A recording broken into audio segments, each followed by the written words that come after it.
What up, everyone? It's Mohammad. Francisco. It's Shabaz. It's Michael.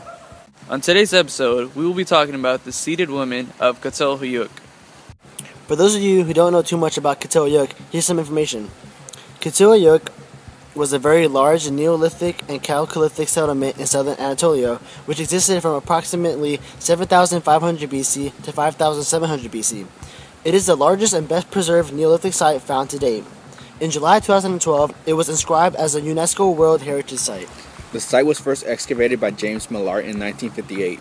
He later led a team which excavated there for 4 seasons between 1961 and 1965.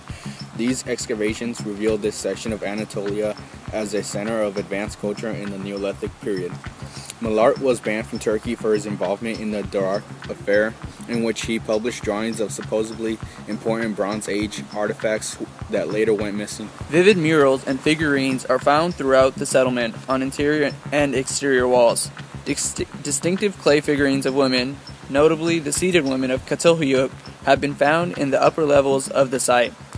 Although no identifiable temples have been found, the graves, murals, and figurines suggest that people of Catal Huyuk had a religion rich in symbols.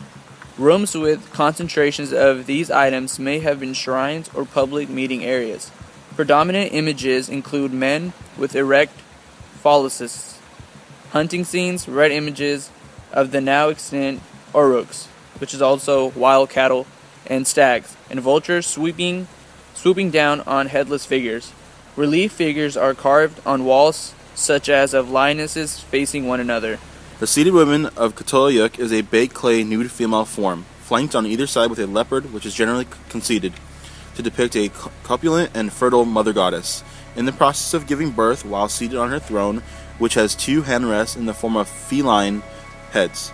The statue, one of the several iconographically similar ones found at the site, is associated to other corpulent Neolithic goddess figures. The similarity to later iconography of the Anatolian mother goddess Cybele in the first millennium BC is striking.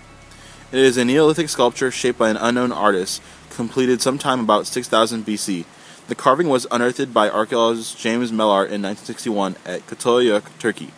When it was found, its hand and headrest of the right side was missing. The current head and handrest is a modern replacement. If you can see in the picture, the seated woman is sitting on a throne. Usually people who sit on thrones are in power, so you can come to conclusion that women had power, or there was a woman leader. She's sitting on a throne, and on both sides of her are 2 lions, or leopards.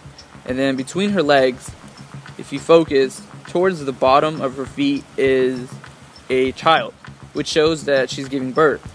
So you can also come to a conclusion that she is somewhat of a fertility goddess.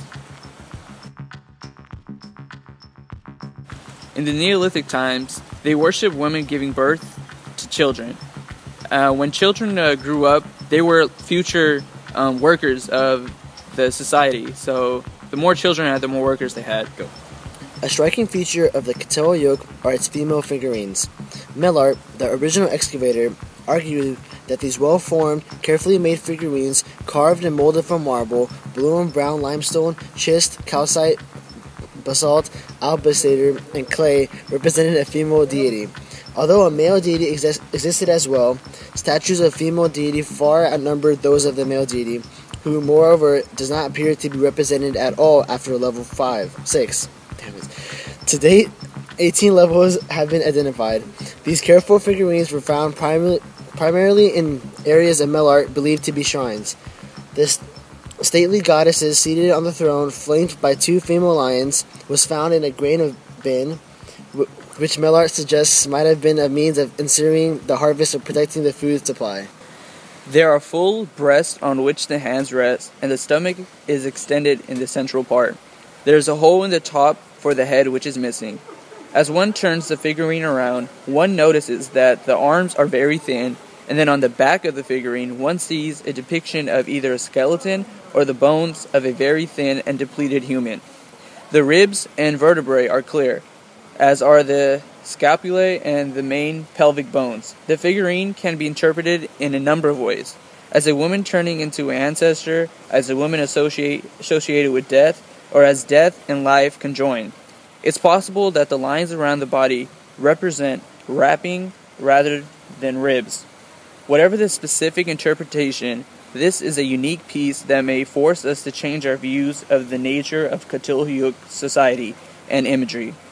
Perhaps the importance of female imagery was related to some special role of the female in relation to death as much as to the roles of mother and nurturer. Thanks for listening. Stay tuned for next week's episode of Atlantis.